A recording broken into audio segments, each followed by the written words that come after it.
Coming up on First at 4, we hear some amazing stories from those who survived Hurricane Ian. And tomorrow is the start of forest fire season in Kentucky. We'll tell you the most important thing to have before you start burning brush or trash. And we are tracking some weekend rain chances as we get into Friday and Saturday and into your Sunday. Have your full forecast coming up as Mountain News First at 4 continues. Mountain News First at 4 continues. The remnants of Hurricane Ian will make its way to the bluegrass tonight. Depending on where you are, will determine how soggy your weekend will be. Meteorologist Cameron Aaron is live at the Kentucky Apple Festival in Paintsville with the latest. Cameron? Yeah, Steve, exactly like you said, depending on where you are, depends on your weather this weekend. Places west of I-75, we could see dry conditions all weekend, while places in the Big Sandy could see multiple inches of rainfall. Now, right now we are at the Kentucky Apple Festival in downtown Paintsville, and we are looking at a little bit of chilly conditions, especially over the Big Sandy. 57 in Pikeville, 63 for Hazard, 64 in Jackson. But check this out, 72 the warm spot over in Somerset. As we look at satellite and radar, cloud cover galore, especially east of Highway 15 from Jackson to Hazard to down towards Harlan as well and back towards the east. Plenty of sunshine as you go towards I-75 and west. And we are tracking Hurricane Ian at this hour. It did make landfall earlier today, and those remnants will continue moving off towards the north. But thankfully, models have shifted off towards the east, and that means lower rain chances for us. Now, it's not going to be dry, but I do think the intensity of the rainfall will be lower, so we may be able to really get rid of that first alert weather day as we get into later on tonight, depending on those updates from the National Hurricane Center. Now, I do have your complete forecast coming up in just a little bit. Steve. All right, Cameron, thank you very much. Well, homes across Florida remain inundated with floodwater, and nearly 2 million homes and businesses are still without power 2 days after Hurricane Ian first made landfall in Florida and caused massive devastation across that state. Florida emergency management officials say the death toll now stands at 1 confirmed death, but there are at least 20 unconfirmed deaths, and there are fears that number is going to go much higher. Coast Guard helicopters flew over Sanibel Island ready to rescue those who remain trapped after Ian knocked out the only road to the barrier island. Hundreds of people have already been rescued by Coast Guard, and emergency personnel are searching more in depth.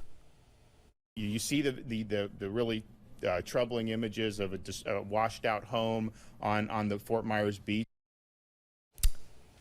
Now, South Carolina is dealing with heavy rain and flooding, but certainly the damage is not expected to be anywhere near the devastation on Florida's Gulf Coast, where the hurricane hit as a strong Category 4. Of course, it was just Category 1 when it hit South Carolina earlier this afternoon. Well, homes were not the only things ravaged by this hurricane. Major infrastructure was pummeled all along Florida's west coast. Water plants, the power grid, essential services.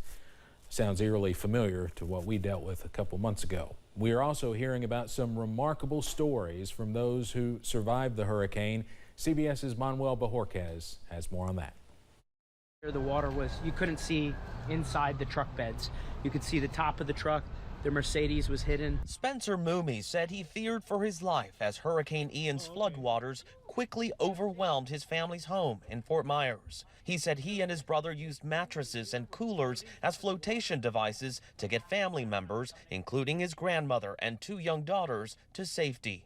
I told my brother we have no choice but to survive or die. You know, like if we don't get up and get our family to safety, you know, the worst could happen. So we did it.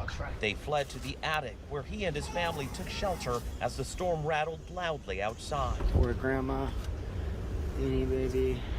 The treacherous conditions brought out the best in many people. We rescued a lot of people, like we had 12 people in our building. Wingery Castell waded through dangerous waters to help people in her apartment complex escape. Listening to them scream for help and they're walking through the water, I couldn't just leave them. All across the area, we've been seeing the effects of the storm. CBS Evening News anchor and managing editor Nora O'Donnell witnessed firsthand the trauma Ian inflicted on this part of Florida. You see how high it came up inside? Oh my. And this is what the water did. The storm upended everything for Cecilia Donald's family, leaving their home in tatters. So are you guys standing in the water up this high last night? Yeah, we got up on a counter at first, and then I told my husband, I said, you know, I think we're going to drown. They even considered tying themselves together so neither would be washed away. I couldn't find a rope. Her daughter feared the worst. Oh my God. Nora was there when they saw each other for the first time. Last message I got from her was that the water was waist high and she didn't know if they were going to make it. You left her that on a message. Yeah, I just said, I love you. I don't know if we're going to make it or not. You can only imagine more reunions like that may be happening today as people return to these neighborhoods not only to assess the damage, but to try to support each other. Manuel Bojorquez, CBS News, Fort Myers.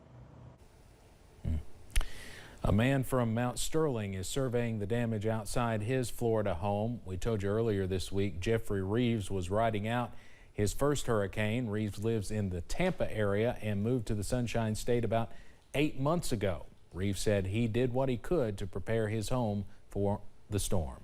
We had a generator, so we just got plenty of fuel and just like canned goods and along with this hamburger, and just froze some hamburger because we got just cooked on the grill on a hot plate. Reeves says he is one of more than 200,000 people in the area he lives in that does not have power still, but he considers himself one of the lucky ones. The first Appalachian Big Ideas Festival is underway in downtown Hazard. Community leaders from all across the region are gathering together to celebrate Appalachian heritage and plan for the future. Organizers considered canceling after the flood 2 months ago, but Invest Appalachia's Balin Campbell says they felt the community needed this festival. As we talked about it more, we thought now more than ever it was important to continue on with the planning and having Big Ideas Fest as a place for folks to come together for the first time since the floods. The festival will continue through tonight and tomorrow. There's a free concert tonight next to City Hall with Nick Jamerson, among others. We will have more on the festival coming up at 5:30. During the past 2 months, local organizations have come together to help people who lost their homes in the late July flooding. The Foundation for Appalachian Kentucky, Homes Incorporated, and the Housing Development Alliance have all worked together to help with housing needs. HDA is leading the charge to rebuild Eastern Kentucky. Executive Director Scott McReynolds says housing is an issue that cannot wait. Housing is one of the fundamental needs from the flood. And so we've been saying for a while, you know, housing can't wait. We can't wait till January. We've got to get started. HDA has been helping dozens of Eastern Kentuckians clean out their flooded homes. We'll have more from a woman who's received some of their help tonight at 6. Well, October 1st, tomorrow, is the official start of the fall forest fire season, and officials are reminding folks to remain cautious while burning. Pike County Emergency Management Director Nee Jackson says the most important thing to have before burning brush or trash is to have a large defensible area around the fire if it were to get out of hand. With the coming of fire season from October 1st to December 15th, burning is only allowed between the hours of 6 p.m. and 6 a.m. and not within 150 feet of a forested area. Jackson adds that these last few weeks have been particularly dry, and despite the possible wet weekend ahead for some, wildfires could still be a threat. Even though we get rain this weekend, we can still possibly have some forest fire problems that would arise if people were burning and the wind would shift and move fires. It doesn't take very long for the surface to dry out with the excessive winds. Jackson also said to have a defensible area free and clear of leaves and other debris around your home in case of a forest fire. We'll have more safety tips regarding safe burning and wildfires coming up tonight at 6. But straight ahead here on First at 4, the economic toll from the devastation Ian has left behind is expected to reach into the tens of billions of dollars. And you may need the rain gear if you have any plans tonight. I have all those details coming up.